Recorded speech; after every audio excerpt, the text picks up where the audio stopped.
Rocky 2 came out in 1979, and not only has Sylvester Stallone returning as Rocky Balboa and as the writer, but he's also in the director's chair, and he would direct every Rocky movie except for 5 and Creed. The movie takes place directly after the first Rocky.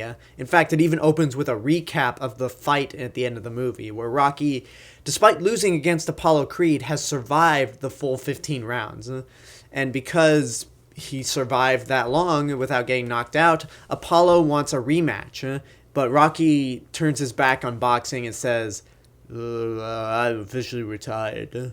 That's the best Stallone impression that I can do. So then he uses the money from the fight to marry Adrian, get a house. Adrian is pregnant, they start to form a family, and the whole movie is pretty much Rocky trying to go on with his life, his much better life, without resorting to boxing, even if Apollo Creed pressures him into going back. Now, as I mentioned in my review for Rocky, this is the first time I'm seeing Rockies 2 through 5. And out of all the Rocky sequels, Rocky 2 is the one that people seem to talk about the least. And my initial thought was, oh, this might be like a Jaws 2, where it's not really a good movie, but it's kind of forgettable than it is extremely bad, like the other 2 Jaws sequels are. So that was my expectation on watching Rocky 2 for the first time. And I gotta say, it's a really good movie. Not anywhere near as good as the first Rocky, not even close, but it does do a very good job at developing the story even further. We get to see what Rocky Balboa does when he has money, and he manages to still be a humble guy. And this is one of the things that's really great about the movie is, even though he does have money, he's not super rich. He's just like any of us who feels like they're on top of the world. He marries the girl of his dreams, he gets a new car, new house. He's just having the time of his life. And then reality hits when he has to find a job. He tries to do commercials where he just lacks charisma and mispronounces words, like he thinks smell manly is pronounced smeal mainly. Sort of like in my Doctor Strange review when I kept saying neurosurgeon instead of neurosurgeon. And yes, I am willing to take jabs at when I pronounce things incorrectly. But anyway, he tries to get an office job, which he can't get. He eventually gets a part-time job at the meat factory thanks to his brother-in-law, Paulie, but he's soon let go because he's not higher up on the seniority list, which sucks, but it is something that we can relate to. So desperate for money to support his family, and thanks to a smear campaign by Apollo Creed that calls Rocky Balboa a chicken, he eventually decides to rematch Apollo, which actually leads into probably the least interesting part of the movie, which is the rematch between Apollo Creed and Rocky Balboa.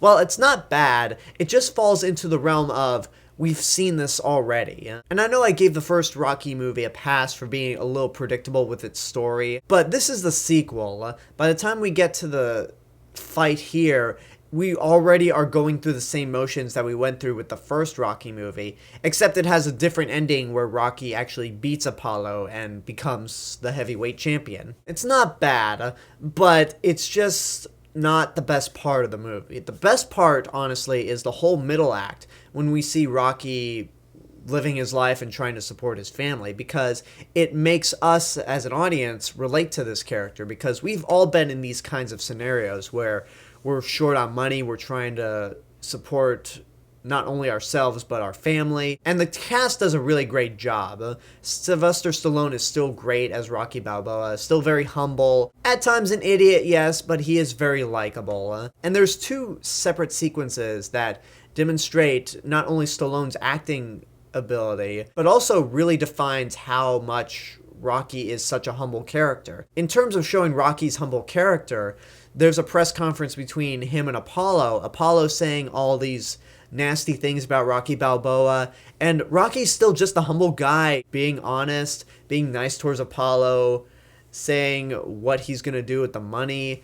It's a very nice scene. And then the scene that really shows off Sylvester Stallone's acting chops and proves that he is a capable actor is when he visits Adrian at the hospital after she's slipped into a coma and gave birth to their son. It's very powerful, heartfelt, and at points heartbreaking that Rocky has to see his wife in a coma worried that she's never gonna wake up again. So the movie is much, much better than I anticipated to be. Nowhere near as good as the first Rocky movie, but it is something that I would say is worth seeing in your lifetime.